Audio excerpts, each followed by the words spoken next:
Hei, bună, vreau să vă întreb să-mi trimiteți comentarii pentru că mi-a dat și mie fratele meu ochii în damă. Nu este de la Crumb, el are ochii în damă, de la Crumb, portocalie. Și, da. Dacă vreți, puteți, nu știu, să-mi trimiteți comentarii cu câteva de scheme, dar nu grele, că sunt începătoare. Bine, vă pup, aștept comentariile, pa!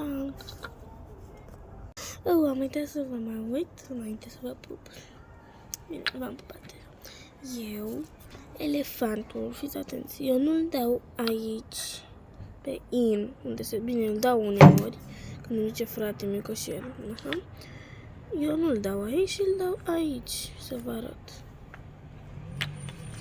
Da, nu prea pot, că v-am zis, sunt începătoare, să-mi dați scheme mici, adică cum ar fi small cup, base cup, in, nu știu dacă pot, elefant pot și ăsta.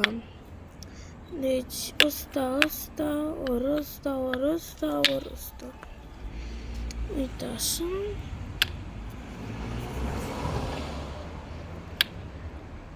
Așa-l dau eu.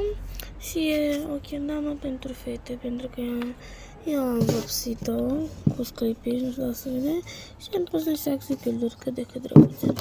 Asta este chendama mea, acesta sunt eu. Să vă aștept cu comentariurile.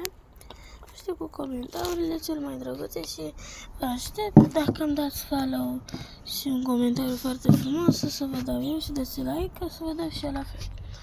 Și să-mi arătați și voi o poză dacă aveți și voi chendamă și o să intru pe conturile voastre dacă aveți și voi chendamă, să dau și vouă, o să vă dau ca să faceți trucuri de chendama și vă dau like și subscribe.